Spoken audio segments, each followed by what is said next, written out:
Hi guys! I've attempted to give myself a haircut, so we should actually be able to see what we're reading today, so that's a bit of a bonus. We are on to then chapter 19, which is called Be Careful What You Wish For. By Monday morning, Elliot was starting to appreciate living with a cowshed full of immortals. In a single day, Hestia, the goddess of the hearth, had transformed Elliot's tatty farm into a home that looked like it had jumped out of the pages of a magazine. Some changes were simply the result of a good eye for interior design. The peeling walls were covered in fresh coats of bright paint, sumptuous fabrics covered the plush new sofas and armchairs, and the bedrooms now had enormous fluffy beds that sank a foot when you lay on them. Other alterations, however, suggested that this was no average DIY job. The bathroom had a shower that flowed like a warm, scented waterfall, with a bathtub permanently filled with hot, bubbly water that was big enough to swim in. Even the toilets played a Mozart piano concerto when you sat on them. But Elliot's favourite changes were in the kitchen, which boasted a self-emptying dishwasher, a washing machine that dried, ironed and folded clothes before spiriting them back into their drawers, and Elliot's personal favourites, a fridge and a kitchen cupboard that always contained exactly what you wanted to eat. Josie had accepted Elliot's explanation that some friends were staying to help with the farm, even when Virgo had staggered into the kitchen under a tomato the size of a satellite dish, or when Hestia transformed their black and white TV into a flat-screen plasma with that expensive games console Elliot had fancied. If anything, Elliot thought Mum seemed better for having the gods around, chatting to her about life on the farm, and none of them batting an eyelid when she asked the same question several times or forgot something they'd just told her. It was a huge relief that someone could watch her while he was at school, and for the first time in ages, Elliot was feeling the benefits of having some help. But no matter how great the house looked, he was still going to lose it unless he could find £20,000 by Friday. There had been no word from Hermes, and without the Earthstone, Elliot had no idea how he was going to conjure up the money. He wondered if he should confide in the gods. He was running out of time. Could he trust them? Elliot didn't know for sure. Until he did, it was safer to stay quiet. While the cowshed was alive with Hestia's building works, much to Bessie's amusement, and Hephaestus was working on a new fence, the other Olympians came up to the farmhouse for breakfast, which would have fed a small army for a week. As Virgo was coming to school with Elliot, Athena had woven 2 perfect Bridesmaid uniforms, consigning Elliot's tatty old one to the dustbin.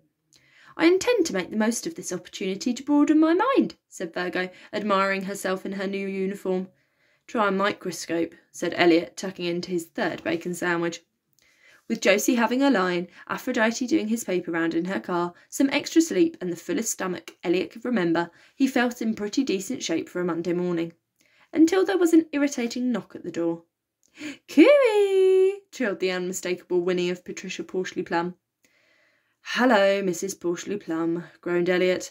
"Can't chat now, I was just—" "Goodness, it's busy around here," smiled Patricia with her dead eyes. "It's like Clapham Junction. That is still a train station, isn't it? I always take taxis. Public transport is so public." "Yes, we're having some home improvements," said Elliot, quickly turning Patricia around so she couldn't see the dishwasher frisbeeing plates back into the cupboard. "But I have to get to school." "Of course, my little Pookums," said Patricia. "I just wanted a quick word with Mumsy Pops." She's—" Elliot started. "Lucky to have such a foxy friend," drawled Zeus, wiggling his eyebrows. "And who is this?" she asked with another empty smile. "I'm Elliot's uncle," said Zeus smoothly. "I'm a plumber called Bob."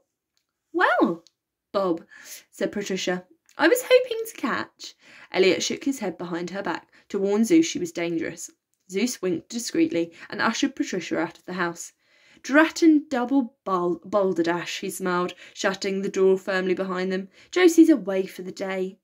"Away?" said Patricia, a fraction too high. "Wherever has she gone?" "Shopping," lied Zeus effortlessly. Heaven help her credit card. "Hephaestus, how are you coming along with the fence?" "I'll be done by lunchtime," grumbled the blacksmith, heaving a fence post into place.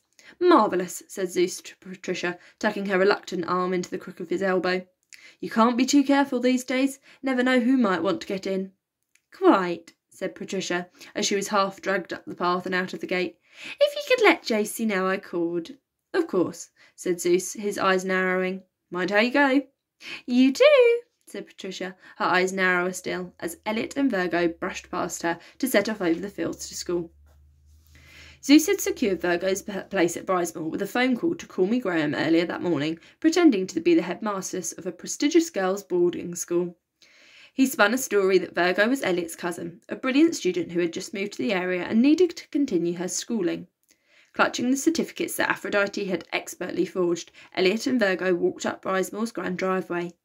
"You need to keep a low profile today," said Elliot. "I can't have any more trouble." "I thought you'd be more concerned about this test," said Virgo. "I've been studying all night and I still don't think I could possibly pass it. Mortal history is weird." "Thing is, Virgo," said Elliot smugly, thinking of the wishing pearl he had in his rucksack, "you've either got it or you haven't." "Got what?" said Virgo suspiciously, as Elliot swaggered towards the school. "Morning, Mr. Boyle," he said to the teacher, squeezing out of a compact car that smelled like old fish. "Be quiet, Hooper," sneered Boyle, as he finally freed his backside from the doorframe. "Who's this?" "This is my cousin, Anna Hooper," said Virgo moodily, unhappy with the mortal name Zeus had chosen for her. "Ugh, another Hooper, just what we need," said Boyle unpleasantly. "Well, Miss Hooper, clearly there are a few things you need to learn about the Bridesmoor rules." "Excellent, I always follow the rules," nodded Virgo.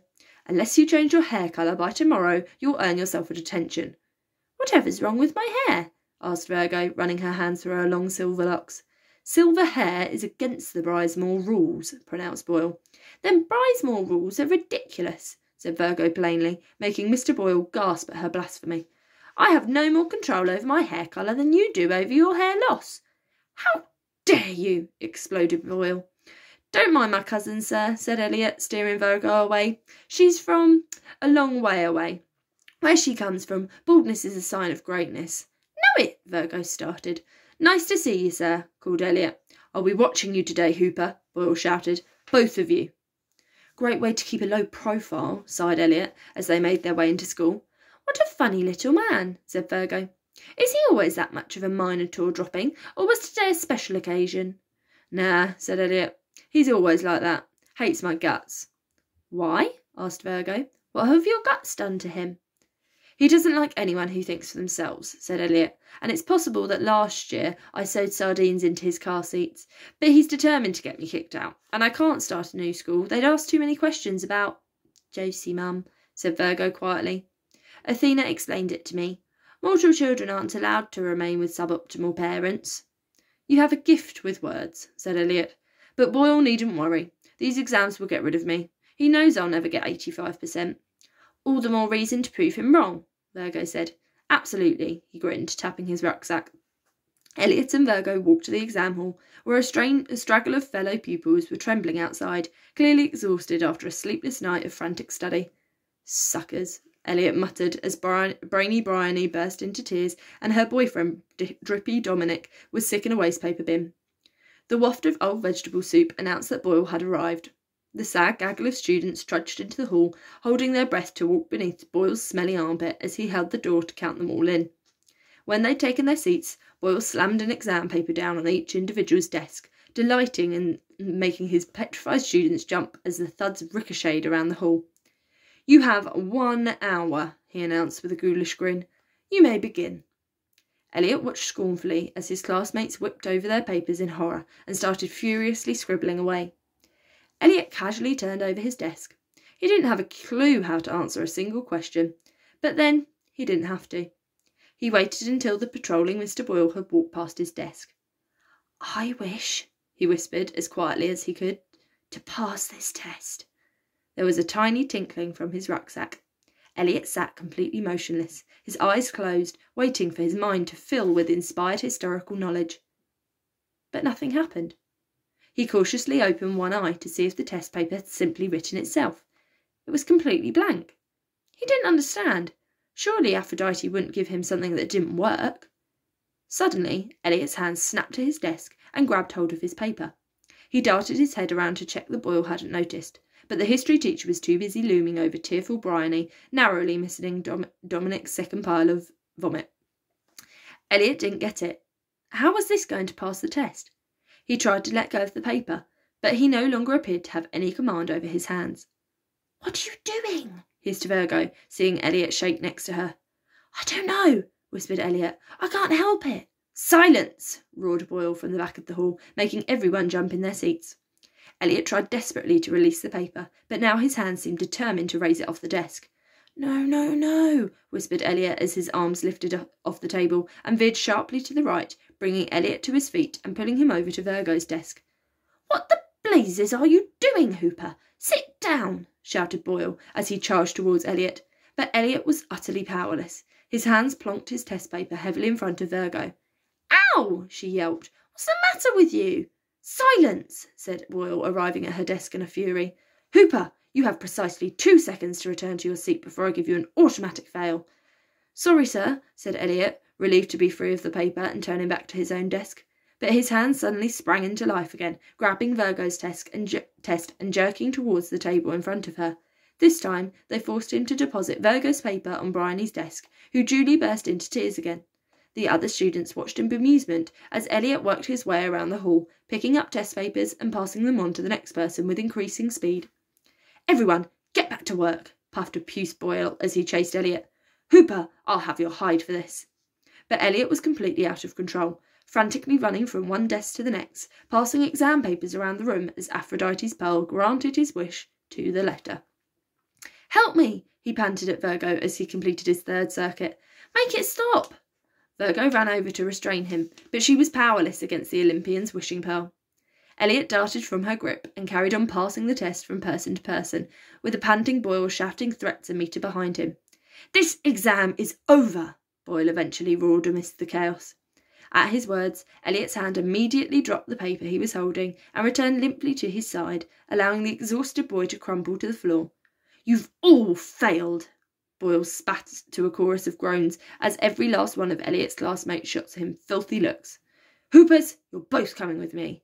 But I haven't, started Virgo. Silence, screamed Boyle, dragging Elliot up by the back of his blazer and frog-marching him and Virgo straight to the headmaster's office. Oh dear. Wasn't quite what he meant by pass his test, was it? Okay, I will see you all tomorrow for the next chapter. Bye, have a good day.